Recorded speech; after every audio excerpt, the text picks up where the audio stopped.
Good evening, everyone. Tonight's tale takes us back to the Middle Ages, when people believed that tiny invisible worms gnawed at their teeth, causing dreadful pain. It's a strange and fascinating chapter of medical history, and one well worth exploring. Before we begin today's video, I could really use your help. We've noticed the channel's reach has dipped a little, and one of the best ways you can support us is by subscribing. It's quick, completely free, and it helps us carry on bringing you new and captivating stories. Your support truly means the world to us. Thank you. Now, on with the story. Do drop a like and subscribe if you enjoy these cozy late-night explorations, and write in the comments where you're watching from and what time it is. It's always fascinating to see who joins us from different corners of the world. Right then, lights down, fan on low, and let's step quietly into history. I was 9 years old when I first saw a man weep over his teeth. The sound came from the narrow chamber behind my master's workshop, where the light fell thin through shutters warped by winter rain. I remember standing in the doorway with a bundle of dried henbane in my arms, watching the way his shoulders shook, how his fingers pressed against his jaw as though he might crush the invisible fire living there. My master, Brother Elred, bent close to him and whispered something I could not hear. Then he took up a clay bowl filled with seeds that smelled of earth and rot, and set them burning on an iron plate. The smoke rose pale and bitter.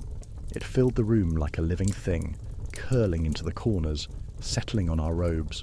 The man opened his mouth, and Brother Elred held the smoke beneath his jaw with a cupped palm, guiding it upward so that it might enter the tooth and find the creature dwelling there.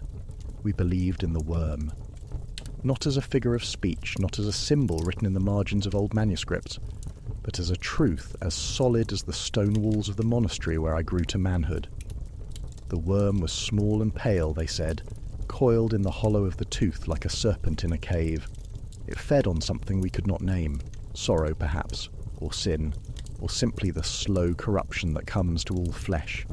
When it grew hungry, it gnawed, and when it gnawed, men wept. I learned this before I learned to read Latin. I learned it the way you learn the taste of bread or the weight of winter, by living inside it, until it became the shape of the world. The monastery stood on a hill above the river, its walls built from grey stone that turned black when the rain came. This was in the north of England, in a time when most men could not write their own names, and the king's word reached us only as rumour carried by merchants on the old Roman roads. The year of my birth was of no consequence to anyone but my mother, who gave me to the church when I was 7, after my father's boat turned over in the spring floods, and he ceased to answer when she called his name. Brother Aelred took me as his apprentice not out of kindness but necessity. He was growing old, and his hands had begun to shake when he held the tiny instruments we used for our work. He needed young eyes and steady fingers. In return, he taught me the art of healing, or what we called healing in those days, before the world grew clever and cold. The infirmary was a long room with narrow windows set high in the walls, and it smelled always of wood smoke and herbs and something else beneath. Something sweet and wrong, like fruit left too long in the dark. The sick came to us from the village and from the farms beyond, carrying their afflictions like burdens they could no longer bear alone. Fevers that made men speak to shadows, wounds that wept clear water and would not close. Women whose bellies swelled with growths that moved beneath the skin, and teeth. Always there were teeth. Brother Aelred kept his tools in a wooden chest with an iron lock. Inside were hooks and probes made from bronze, their surfaces worn smooth by countless hands. There were forceps shaped like the beaks of strange birds, and thin blades for cutting away the soft tissue when a tooth had rotted to the root. There were bowls and mortars, packets of dried herbs wrapped in linen, vials of oils and tinctures whose names I learned by heart. Oil of cloves, extract of mandrake, poppy tears dissolved in wine. And there were the seeds, henbane mostly, but also fleawort and leek seeds, and sometimes the seeds of a plant whose name I was forbidden to speak aloud. We burned them to make the smoke that would draw the worm from its hiding place. The theory was ancient, older than Rome, older than the Greeks. It had come to us from the physicians of Babylon, passed down through generations of healers who had written their knowledge on clay tablets in a language no one living could read. But the practice remained, the smoke remained. the belief remained. I remember the first time I held a man's jaw steady while Brother Aelred worked. The man was a miller, broad-shouldered and thick-armed, but he trembled like a child when he sat in the chair we kept for such purposes. His tooth was black at the root, visible when he opened his mouth, and the flesh around it had turned the colour of spoiled meat. Brother Aelred prepared the smoke, muttering the words we always used, half prayer, half incantation. The words were in Latin, but worn smooth by repetition until they meant nothing except the ritual itself. When the smoke had done its work, Brother Aelred took up the forceps. He told the miller to look at the ceiling, to fix his eyes on the wooden beams and keep them there. Then he gripped the tooth and pulled. The sound is not what you would expect. It is not a crack, not a snap. It is something softer, something wet, like a root pulled from damp earth. The miller's hands gripped the arms of the chair until the wood creaked, and a sound came from his throat that belonged to no language. What fell into the bowl was not just a tooth, but fragments of bone, and the dark trace left behind ran down his chin and onto his shirt. Brother Aelred held the tooth up to the light from the window, turning it slowly in his fingers. He showed me the hollow at its centre, black and empty. "There," he said, "that is where it lived." I looked. I wanted to believe I could see something, some pale shape, some coiled remnant. But there was only darkness and the faint smell of rot. "Did you see it?" I asked. He looked at me for a long moment, his eyes very bright in the dim room. "I've never seen it," he said, "but that does not mean it was not there." The years passed slowly in that place, as they do in all places where life follows the turning of the seasons and the ringing of bells. I grew from a boy into a young man, my hands learning the weight and balance of the tools, my eyes learning to see the signs of sickness before they became visible to others. I learned which herbs would bring sleep and which would bring visions. I learned how to read the colour of a man's tongue, the smell of his breath, the texture of his skin. I learned the psalms we sang over the dying, and the prayers we whispered when a child's fever would not break. And I learned about the worm. Every tooth we pulled, we examined. Every hollow cavity, we studied. Brother Aelred kept a book, a small stained manuscript bound in leather in which he recorded his observations. The book was old when it came to him, and it would be old when I passed it to my own apprentice years later. In it were drawings of teeth, cross-sections showing the chambers where the worm supposedly lived. There were recipes for the smoke, how many seeds to burn, how long to let the patient breathe it in, what words to say to make the worm climb toward the surface. Some of the recipes had come from the Arabic physicians, whose knowledge had travelled to us through Spain and Italy. They had written great books about the humours and the elements, about the balance of hot and cold, wet and dry. They had studied the works of the Greeks Hippocrates and Galen, and built upon them, creating a medicine that seemed to us impossibly sophisticated. Yet even they believed in the worm. Even they prescribed smoke and prayers. In my 20th year, a scholar came to the monastery. He was a thin man with a pointed beard and eyes that never seemed to rest on anything for long. He had studied in Salerno, where the medical school drew students from every corner of Christendom, and he carried with him books written in languages I could not read. Brother Aelred invited him to observe our work, and for 3 weeks he sat in the infirmary, watching as we treated the sick. He asked many questions. Why did we use henbane and not some other seed? How did we know the worm was present if we could not see it? Had we ever captured one, preserved it, studied it under better light? Brother Aelred answered patiently, but I could see that the questions troubled him. They troubled me as well, though I could not have said why. It was not that the scholar was rude or dismissive. It was something else, something in the way he looked at our tools, our herbs, our smoke-filled chamber, as though he were observing a ceremony whose meaning had been lost. Before he left, he gave me a book. It was smaller than my hand, bound in green cloth, and the pages were covered in dense Latin text. He told me it was a translation of a work by Avicenna, the great Persian physician who had lived 200 years before. In it, Avicenna described the structure of the tooth, the hard outer shell, the softer inner layers, the network of vessels and nerves that connected it to the jaw.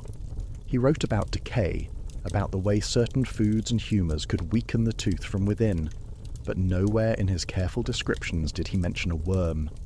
I read the book many times in the years that followed.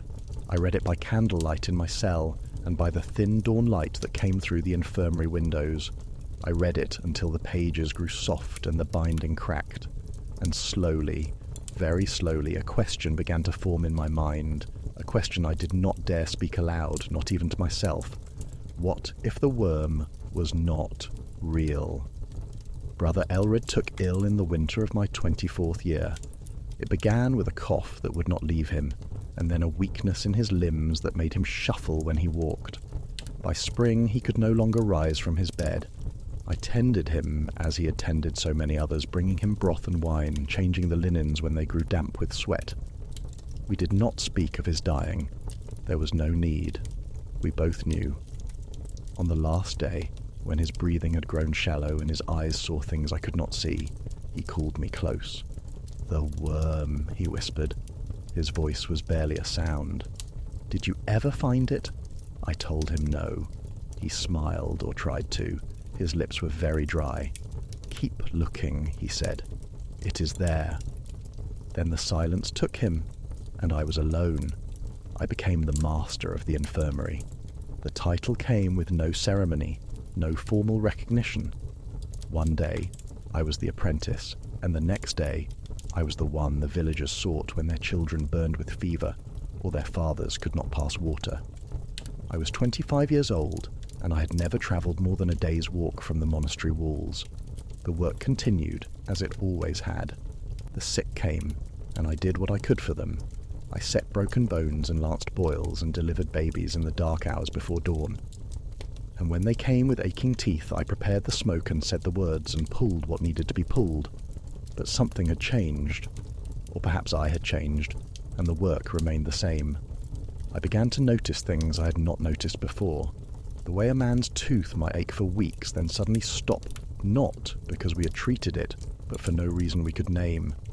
The way some teeth, black and rotten to look at, caused no discomfort at all, while others, white and seemingly whole, brought men to their knees with the invisible fire.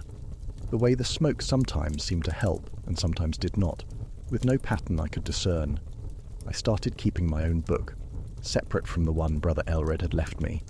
In it, I recorded not just what we did, but what happened afterward. Whether the man's jaw healed cleanly or festered, whether the ache returned, and how soon, whether there were signs I should have seen, warnings I had missed, and I began to doubt. Doubt is a cold companion. It does not announce itself with trumpets or grand declarations. It comes quietly, like water seeping through stone, until one day you realize that the foundation you built your life upon has grown soft and uncertain. I did not stop using the smoke. I could not. It was what people expected, what they needed to believe would help them. To take it away would have been cruel, a theft of hope. But I began to supplement it with other methods. I studied the book the scholar had given me more carefully, paying attention to Avicenna's descriptions of how decay spread through the tooth.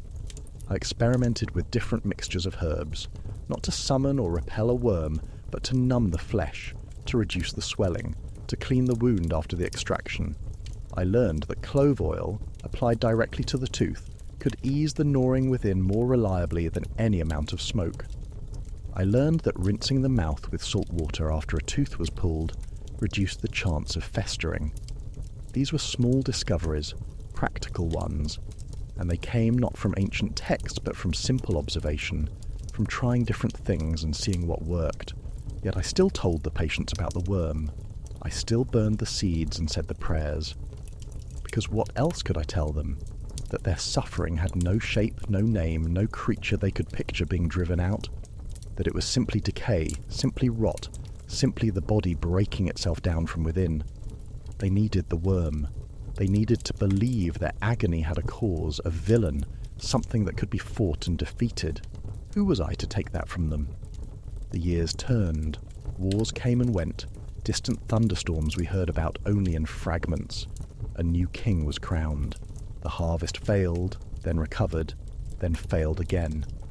The monastery grew larger, then smaller, as the sick season came, and young brothers who had taken their vows only months before were laid in the ground behind the chapel. I trained apprentices of my own. Most were younger sons of farmers given to the church because there was no land for them to inherit. I taught them what Brother Aelred had taught me, the herbs, the prayers, the careful use of the tools, but I also taught them what I had learned on my own: observation, patience, the importance of washing one's hands before touching a wound. Some understood, others looked at me with confusion, as though I were speaking a language that had no words. One apprentice, a boy named Thomas with quick hands and bright eyes, once asked me if I had ever seen the worm. I considered lying. It would have been easier. Instead, I told him the truth. "No," I said, "I have never seen it." "But my master saw it," he said. "He told me so." I looked at the boy for a long moment. He was perhaps 14, his face still soft with youth. "Then perhaps your eyes will be sharper than mine," I said. In my 40th year, a travelling physician came through our region. He was a Frenchman who had studied in Paris and Bologna, and he carried with him instruments I had never seen before. Fine mirrors made of polished silver, probes so delicate they could have been made by a jeweller. He stayed with us for a week, and in that time he demonstrated techniques that seemed almost miraculous. He showed us how to use the mirrors to reflect sunlight into the mouth, illuminating the teeth and the flesh around them more clearly than any candle could. He showed us a method of removing decay from a tooth without pulling it entirely, carving away the rotten parts and filling the cavity with a mixture of gold leaf and beeswax. He spoke of studies being conducted in the great cities, where physicians were beginning to understand the body not as a mystery to be accepted, but as a puzzle to be solved. And when I asked him about the worm, he smiled. "My friend," he said, "there is no worm." I felt something inside me shift, like ice breaking on a river in spring. "How do you know?" I asked. "Because we have looked," he said. "We have examined hundreds of teeth, thousands. We have cut them open, split them into sections, studied them under the best light we can manage. And we have found decay. We have found rot. We have found tiny channels where something has eaten away at the structure of the tooth. But we have never found a worm." "Then what causes the ache?" I asked. He shrugged, a very French gesture. "The decay itself," he said. "When it reaches the centre of the tooth, where the vessels and nerves lie, it creates pressure. The pressure causes the gnawing within. It is not a creature. It is simply the tooth breaking down, dying from within." "But the smoke," I said. "Sometimes it helps." He smiled again, but there was no mockery in it. "Of course it helps," he said. "Not because it draws out a worm, but because it distracts the patient. Because it gives them something to believe in while their body does its own work of healing, or failing to heal. The mind is a powerful thing. It can make the invisible fire worse or better. Your smoke ceremony does not cure the tooth, but it may cure the fear. And fear, my friend, is half of suffering." After he left, I sat alone in the infirmary for a long time. The sun had set, and the room was dark except for the single candle burning on my work table. Outside, I could hear the monks singing Compline, their voices rising and falling in the rhythms I'd known all my life. I thought about Brother Aelred, about his conviction, his certainty. I thought about all the teeth I had pulled, all the smoke I had burned, all the words I had spoken over suffering men and women who trusted me to know what I was doing. And I thought about the worm, the pale, coiled creature that had shaped my entire life, that had given meaning to my work and purpose to my days. It had never existed. I wept, not loudly, not dramatically, just a few tears that fell onto my hands, catching the candlelight. I wept for Brother Aelred, who had died believing. I wept for all the years I'd spent chasing something that was not there. And I wept, I think, for the loss of certainty, for the terrible cold knowledge that the world was more complicated and more lonely than I'd ever imagined. But here is the strange thing, the thing I did not expect. The weeping did not last long, and when it was finished, I felt something else. Not relief exactly, not joy, but a kind of lightness, as though a burden I had not known I was carrying had been set down. If there was no worm, then the suffering was not caused by some malevolent creature burrowing into human flesh. It was simply decay, simply the body's slow failure to maintain itself. And if it was decay, then perhaps it could be prevented. Perhaps it could be slowed or stopped or understood. For the first time in my life, I felt something like hope. I began to change my practice slowly and carefully. I stopped burning the seeds, though I still performed a kind of ceremony, a blessing, a prayer, because the patients needed ritual, needed the sense that something important was happening. But instead of smoke, I used the clove oil. Instead of incantations, I explained in simple words what I was going to do and why. I showed them the mirrors the French physician had left me. I let them see their own teeth understand their own bodies. Some responded well. They appreciated being included in their own healing, being treated as though they had minds that could understand. Others were disturbed. They wanted the mystery, wanted the worm, wanted someone else to carry the burden of knowledge. I learned to judge which approach each person needed. The library at the monastery was small, but it contained books that few of the monks ever read.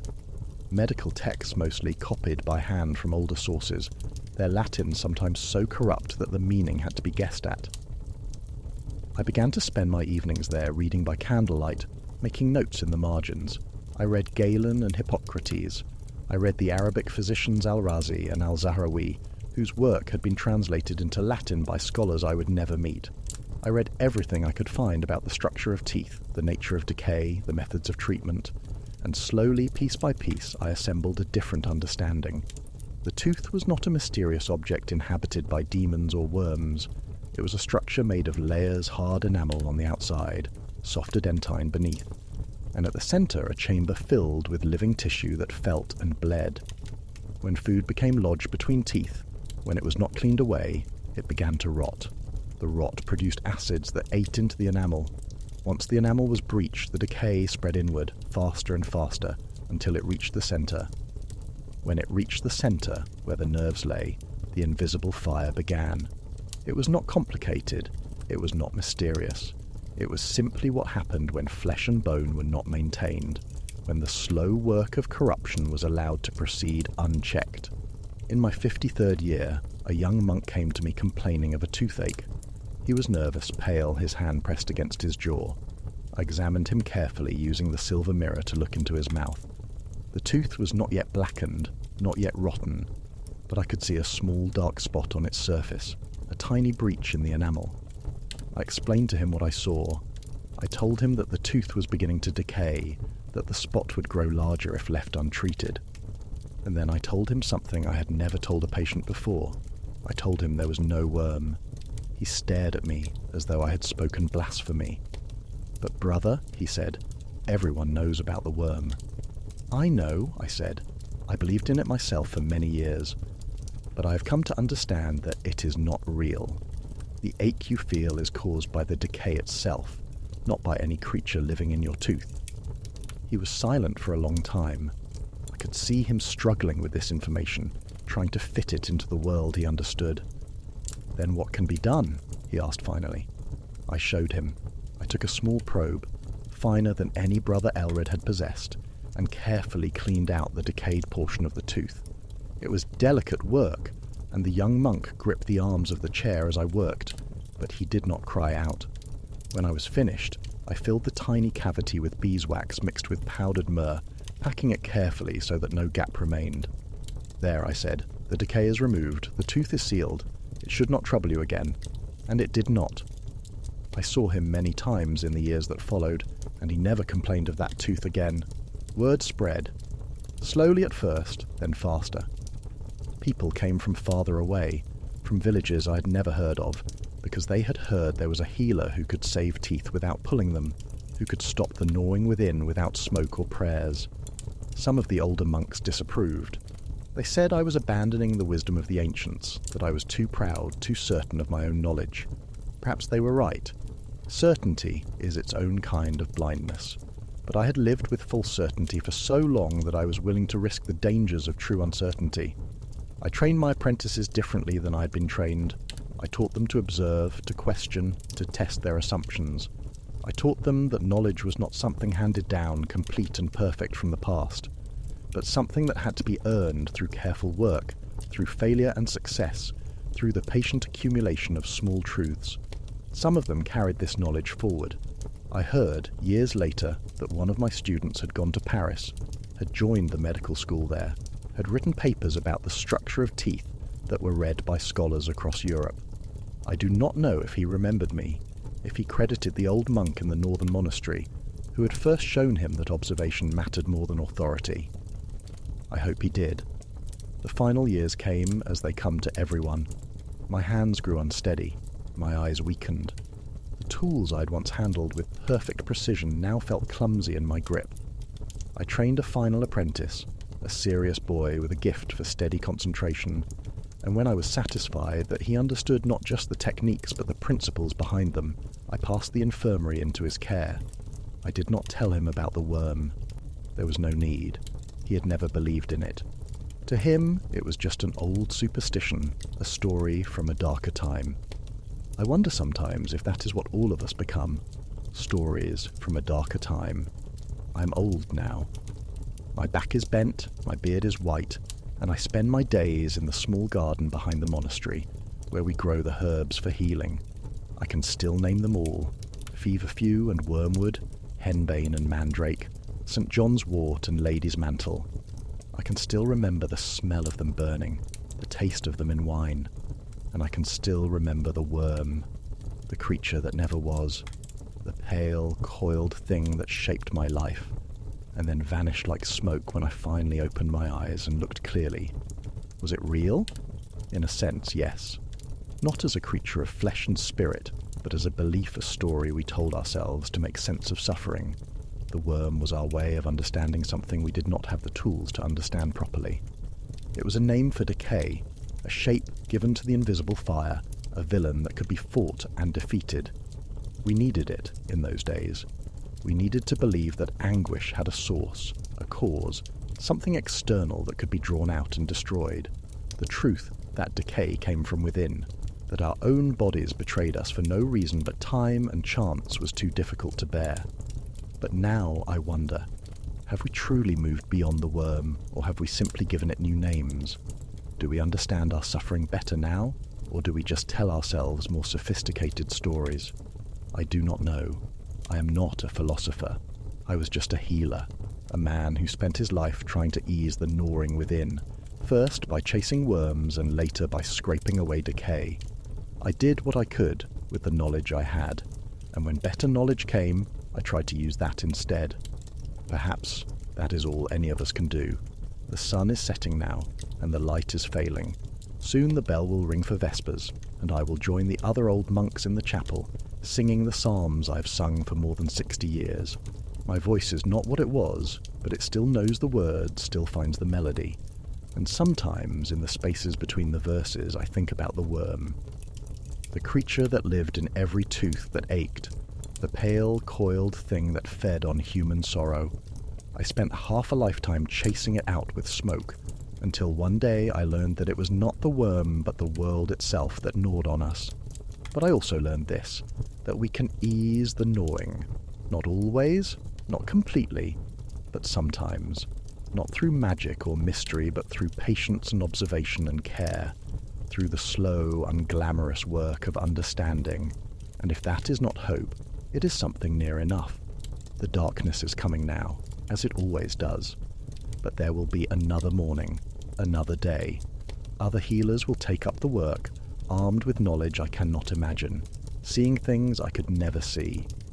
And perhaps, somewhere in the future I will not live to witness, someone will look back on our time and wonder how we could have believed such things, how we could have been so mistaken, so blind. That is, as it should be. That is how knowledge grows, not by building on certainty, but by discarding certainty when better understanding comes. The worm was never there, but the suffering was real. The need to heal was real. The desire to ease one another's burdens was real. That, at least, has not changed. That will never change. The bell is ringing now. Time for prayers. Time to sing the old songs in the old ways, even as the world changes around us, even as certainty crumbles and reforms into new shapes. I rise slowly from the bench, feeling the weight of years in every joint. The garden is beautiful in this light, peaceful and green and full of growing things. Tomorrow I will come here again if I am able, and the day after that, for as long as breath remains. This is what I know, at the end of everything, that we are creatures who must make sense of our suffering, who must give shape to the invisible fire. Sometimes we call it a worm, sometimes we call it decay, sometimes we have no name for it at all. But we do not suffer alone. We have each other. We have the herbs that grow in the garden, the tools that rest in their wooden chest, the knowledge passed from hand to hand across the generations. We have the hope that tomorrow we might understand a little more, suffer a little less, ease one another's burdens with whatever small skill we possess. It is not much, but it has always been enough. The shadows are very long now. The day is ending, but there will be another dawn. There will be another dawn.